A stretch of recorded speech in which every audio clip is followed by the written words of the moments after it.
Medok'tan Garcinia Gel 8'de sağlığı sunar. Merhaba 8'de Sağlık izleyicileri, diş hekimi Zuhal Oygur ben. Bugün size tedavi masraflarımızda nasıl başa çıkabiliriz, tedavi masraflarımızı ne belirliyor, diş tedavi masraflarımız ne belirliyor, biraz bunlardan bahsetmek istiyorum.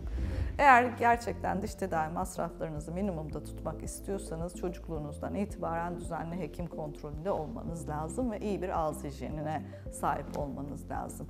Tabii ki bunu etkileyen bir takım faktörler var, kabul ediyorum ama ertelememenin şöyle bir güzel avantajı var: sorunlar büyümeden ve tedavilerimizi daha küçük, yani dolgularla ya da kanal tedavileriyle, daha az maliyetleri olan tedavilerle, daha az maliyetlerle gerçekleştirebiliyoruz. Ama bu sürecimiz uzadığında, diş kayıplarına geldiğinde o zaman işin rengi değişiyor ve maliyetler ve fiyatlandırmalar artıyor. Bunun en belirgin şeyi, en önemli konusu düzenli kontrollerimiz ve düzenli ağız bakımımız. Asıl tedavi masraflarımızı bu şekilde düşürebiliriz. Tabii ki tedavi masraflarımızı ne belirliyor?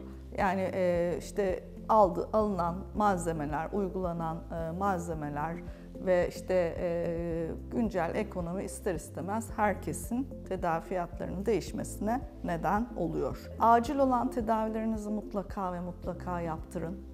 Acil olan tedavilerinizden çok fazla ödün vermeyin.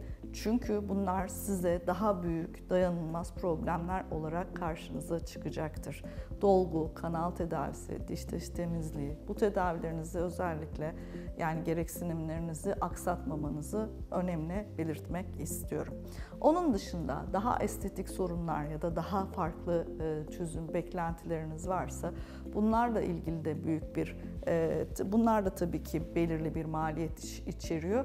Bunlar için de yapabileceğiniz şey, yani toplu bir fiyatlandırma yapılıp toplu bir planlama yapılması ve buna göre bir düzen içerisinde uygulamaları gerçekleştirebilirsiniz. Çok büyük tedavilerinizde, çok büyük planlamalarınızda hekiminiz size farklı seçenekler sunacaktır. Çünkü biz, yani böyle bir dönem olmadan da öncesinde hekimler mutlaka ve mutlaka çeşitli özellikle büyük tedavilerde opsiyonlar sunabilmektedir. Ve bunlara göre size uygun tedaviyi seçebilirsiniz. Size uygun ya da işte bütçenizde biraz daha denkleştirilebilecek ve uzun süreli konforlu ağız sağlığınızı riske atmayan tedaviler yaptırabilirsiniz. Var olan mevcut restorasyonlarınızın bakımını çok iyi yapmanız lazım.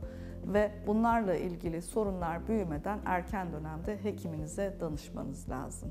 Ve kendiniz de mümkün olduğu kadar çok dişlerinize zarar veren, çok sizi zorlayacak gıdalar tüketmemeniz lazım. Asitli gıdalardan biraz daha uzak durmanız lazım. Tatlı gıdalardan sonra dişlerinizi iyi fırçalamanız lazım. Ayrıca hani güvenilir, düzenli takip ettiğiniz ve bir hekiminizin olmasında fayda var ve bütün tedavi süreçlerinde sizinle geçmişinizi ve sonrasını bilen, tanıdığınız, bildiğiniz, uzun yıllar devam ettiğiniz bir hekiminizin olması size avantaj sağlayacaktır.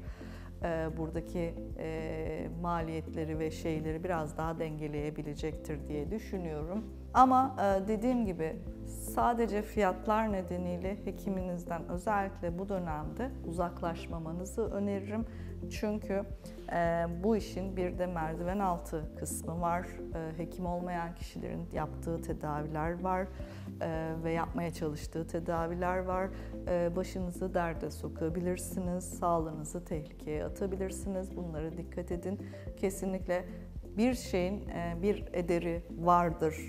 Evet, bugün yüksektir ya da bütçenize uygun olur olmaz, yapamam.